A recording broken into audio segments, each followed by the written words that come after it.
नमस्कार दोस्तों, India strikes channel पर आपका स्वागत है।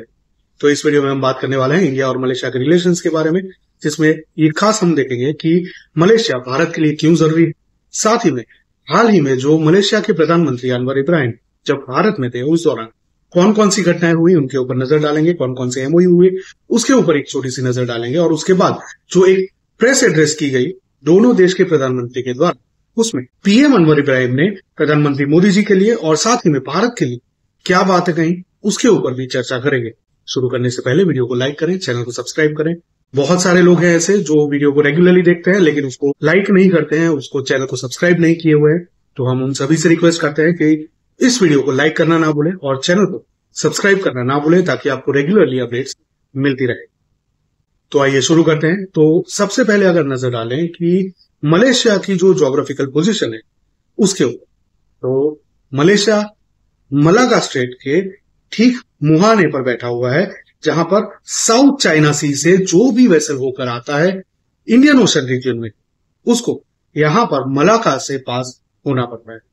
छोटे वेसल्स होते हैं उन लोगों के लिए अन्य रास्ते हैं, लेकिन खास करके जो बड़े वेसल्स हैं उनको इस मलाका स्ट्रेट से ही गुजरकर इंडियन ओशन रीजन में आना पड़ता है। तो उसी के चलते चाइना का जो शिपिंग रूट है और उसमें भी जो बड़े बड़े टैंकर्स हैं, जो बड़े बड़े शिप्स हैं, उसको मलाका स्ट्रेट से ही पास होना पड़ता है। तो उसी के चलते मलाका स्ट्रेट के आसपास भारत ने ऑलरेडी एक घेराबंदी करके रखी हुई है कि जब भी भारत और चाइना का युद्ध हो तो उस समय हो सकता है कि चाइना, जिसकी मिलिट्री पावर से ज्यादा उसकी नेवल फोर्स है, तो वो नेवल फोर्स का उपयोग करके भारत को दूसरी तरफ से हमला करने की कोशिश करे। तो उस समय इस मलाका स्ट्रेट को ब्लॉक करके उस हमले को रोका जा सकता है या फिर उस हमले की इंटेंसिटी डाउन की जा सकती है। तो उसी के चलते ये जो पर्टिकुलर मलाका स्ट्रेट वाला रीजन है वो बहुत ही इंपॉर्टेंट हो जाता है, और वहीं पर उसके ठीक बगल में बैठा है मलेशिया। तो मलेशिया ज्योग्राफिकल भारत के लिए बहुत ही इंपॉर्टेंट हो जाता है, खास करके जब उसको चाइना के रिगार्ड्स में लिया जाए उस समय। उसके अलावा मलेशिया के भारत के साथ भी रिलेशंस सिविलाइजेशनल रिलेशंस रहे हैं। मलेशिया में भी कई सारे ऐसे सिविलाइजेशनल रेलिक्स पाए गए हैं जो डायरेक्टली उसको भारत से और भारतीय संस्कृति से जोड़ते हैं। साथ ही में मलेशिया की जो नेवी है उसमें जो रैंक्स दिए जाते हैं उनको लक्ष्मण से स्टार्ट किया जाता है। जी हाँ, प्रभु श्री राम के जो भाई थे उनके नाम से मलेशिया की नेवी के रैंक्स दिए जाते हैं। तो इसी प्रकार से मलेशिया सिर्फ ज्योग्राफिकली ही नहीं बल्कि सिविलाइजेशनली भी भारत के लिए बहुत ही इंपॉर्टेंट है और भारत के से जुड़ा हुआ है। तो उसी प्रकार से भारत और मलेशिया के जो रिलेशंस हैं और साथ ही जो फार ईस्ट के अलग अलग कंट्रीज हैं, चाहे वो इंडोनेशिया हो, फिलीपाइंस हो या अन्य कंट्रीज हो, उनके साथ भी रिलेशंस काफी भारत ने अच्छे बनाकर रखे हुए हैं। तो उन्हीं रिलेशंस को आगे बढ़ाते हुए अनवर इब्राहिम, जो कि हाल में मलेशिया के प्रधानमंत्री, वो भारत आए थे और उनके साथ एक बहुत ही बड़ा डेलीगेशन आया था जिसमें कई सारे मिनिस्टर्स भी थे और साथ ही कई सारे कंपनी के सीईओज भी थे। तो उस समय के दौरान जब मलेशिया का पूरा डेलीगेशन भारत में था, उस समय कई सारे एमओयूज अलग अलग सेक्टर में भारत के अलग अलग कंपनीज के साथ और भारत की मिनिस्ट्री के साथ साइन किए गए। अगर उसमें से कुछ एमओयूज का नाम ले, कुछ पर्टिकुलर सेक्टर्स की अगर बात करें, तो उसमें एमओयू ह्यूमन रिसोर्स के बारे में किया गया। भारत से कई सारे लोग मलेशिया में काम करने के लिए जाते हैं, तो उसको लेकर कई सारे एमओयूज किए गए थे। साथ ही में पब्लिक एडमिनिस्ट्रेशन और गवर्नमेंट रिफॉर्म्स को लेकर भी एमओयू साइन किए गए थे। उसके अलावा digital tech, cultural cooperation, tourism promotion जैसे फील्ड्स में भी एमओयू साइन किए गए। अब ये जो पर्टिकुलर टूरिज्म प्रमोशन है उसके अंतर्गत भारत ने ये एम रखा है कि मलेशिया से इस साल में सिर्फ मलेशिया से 1 मिलियन प्रवासी भारत में है। तो इससे भारत की जो टूरिज्म इंडस्ट्री है उसको भी बहुत बड़ा बूस्ट मिलने वाला है। और ये भी सिर्फ एक ही कंट्री की हम लोग अभी बात कर रहे हैं। इसके अलावा कल प्रधानमंत्री मोदी जी पोलैंड भी पहुंचे थे और वहां पर उन्होंने जो इंडियन डायस्पोरा को एड्रेस किया उस समय भी उन्होंने इस टूरिज्म की बात की थी। तो उसी के चलते भारत में जो टूरिज्म इंडस्ट्री है उसके ऊपर फोकस करके उसको बहुत ही ऊपर तेजी से लाने के प्रयास चल रहे हैं। तो उसी के चलते जो भी भारत में टूरिज्म इंडस्ट्रीज में जो भी कंपनीज हैं उनके शेयर्स, उनका जो वर्क है वो भी इंप्रूव होने वाला है। और साथ ही में जो भी लोग हैं जो टूरिज्म और हॉस्पिटैलिटी इंडस्ट्री से जुड़े हुए हैं उन लोगों के लिए भी आने वाले समय में काम बढ़ने वाला है, एम्प्लॉयमेंट बढ़ने वाला है। तो इसी प्रकार से टूरिज्म प्रमोशन के फील्ड में भी एमओयूज किए गए। उसके अलावा आयुर्वेदा और ट्रेडिशनल मेडिसिन के फील्ड में भी एमओयू साइन किए गए हैं। भारत में पतंजलि और उसके अलावा ऐसी कई सारी ऐसी कंपनीज हैं जो आयुर्वेदिक प्रोडक्ट सेल करती हैं।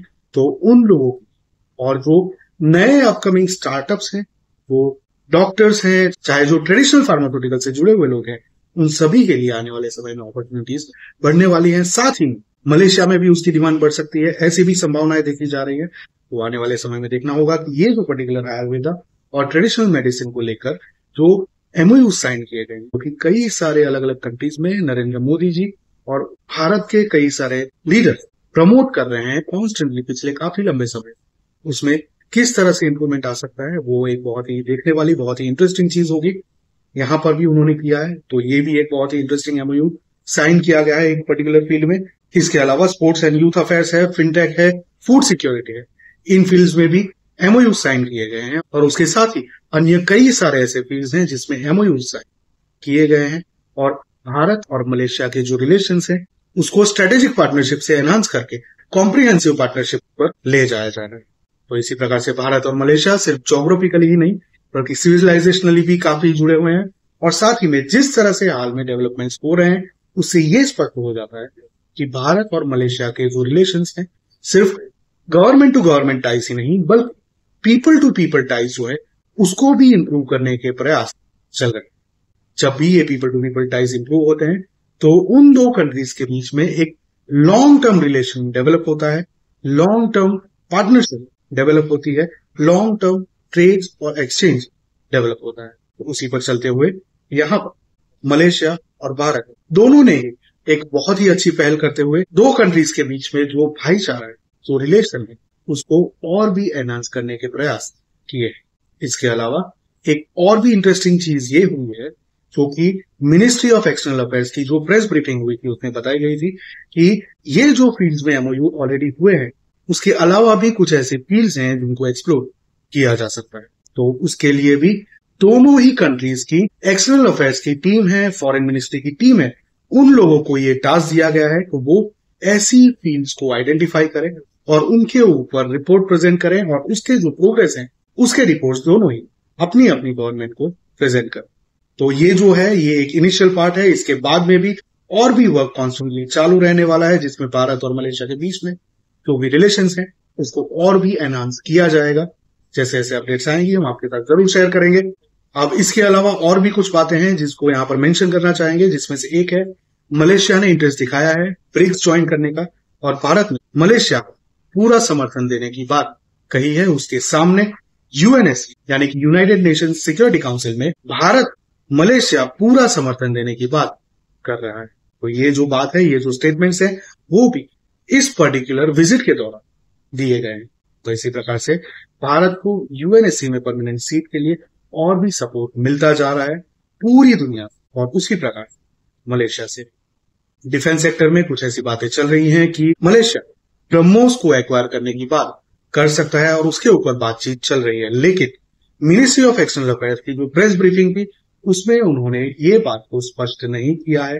हो सकता है कि बिहाइंड द सीन उसके ऊपर चर्चा चल रही हो, लेकिन हमारे पास इसको लेकर कोई भी स्पेसिफिक वेरीफाइड इंफॉर्मेशन नहीं होने के कारण हम लोग इस बात की कोई भी पुष्टि नहीं करेंगे यहाँ पर। लेकिन हाँ, एक बात यहाँ पर जरूर बताएंगे कि एचएएल यानी कि हिंदुस्तान एरोनॉटिक्स लिमिटेड जो कि तेजस एयरक्राफ्ट प्रोड्यूस करता है, मैन्युफैक्चर करता है, उसकी एक ऑफिस ऑलरेडी मलेशिया में एस्टेब्लिश है। तो मलेशिया में भारत की एक डिफेंस मैन्युफैक्चरिंग इंडस्ट्री ऑलरेडी मौजूद है और वो वहां पर मलेशिया की आर्मी को जो भी चीजें रिक्वायर्ड होंगी वो देने के लिए धीरे धीरे धीरे करके अपना काम कर रहा है।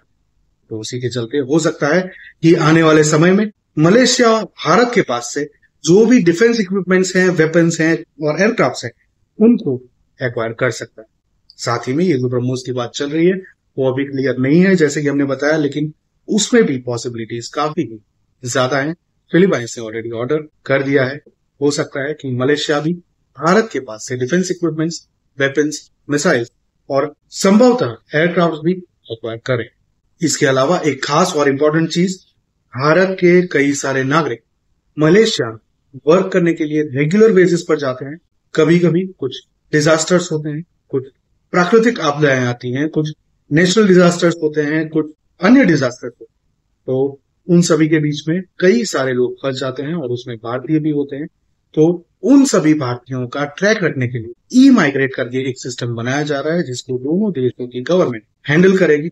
और भारत में से जो भी लोग वहां पर मलेशिया में काम करने जा रहे हैं उन लोगों का डेटा वहां पर स्टोर किया जाएगा, ताकि जब कभी भी ऐसी कोई भी घटना हो मलेशिया में जो भी लोकेशन पर वो व्यक्ति हैं उनकी इंफॉर्मेशन वहां की मिनिस्ट्री के पास हो और उनके पास से भारत इजीली एक्वायर कर पाए और अपने लोगों को वहां से नेचुरल डिजास्टर के टाइम पे या किसी भी प्रकार के डिजास्टर के टाइम पे सुरक्षित निकाल सके। तो ये भी एक बहुत ही अच्छी पहल है।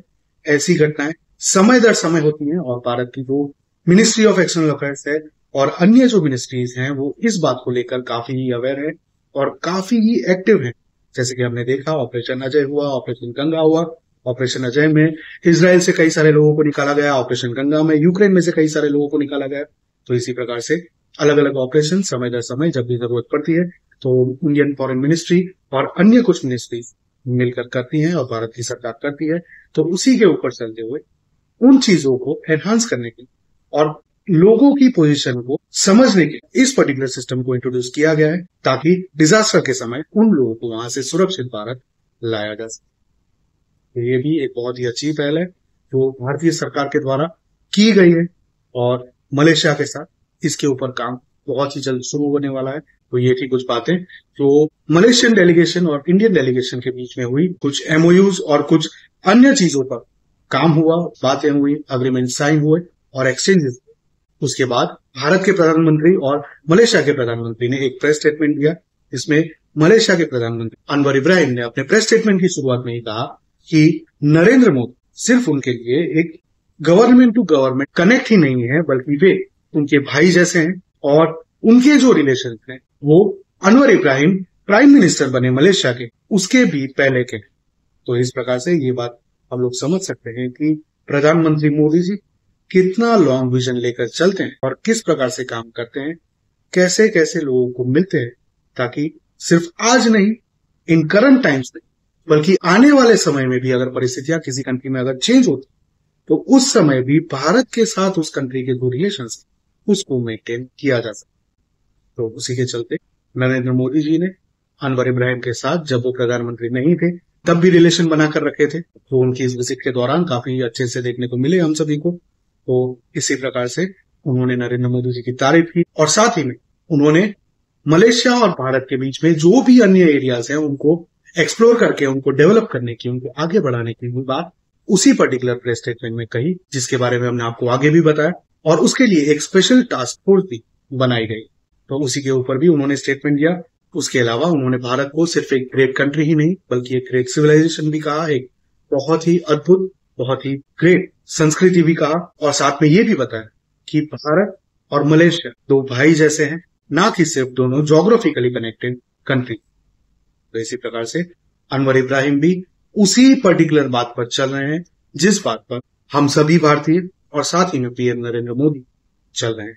तो इस प्रकार से काफी ही अच्छे डेवलपमेंट्स हुए, कई सारे अलग अलग फील्ड में एमओयू साइन हुए, नई नई कई सारे आयाम खुलने वाले हैं और मलेशिया और भारत दोनों ही कंट्रीज के लोगों के लिए बहुत सारी अपॉर्चुनिटीज आने वाले समय में खुलने वाली हैं। जैसे जैसे अपडेट्स आएंगी हम आपके साथ जरूर शेयर करेंगे।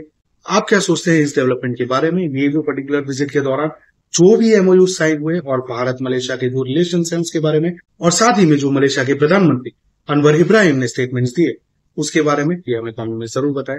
वीडियो को लाइक करें, चैनल को सब्सक्राइब करें, बेल आइकन दबाना ना भूलें। मिलेंगे अगली खबर में, तब तक के लिए जय हिंद, हर हर महादेव।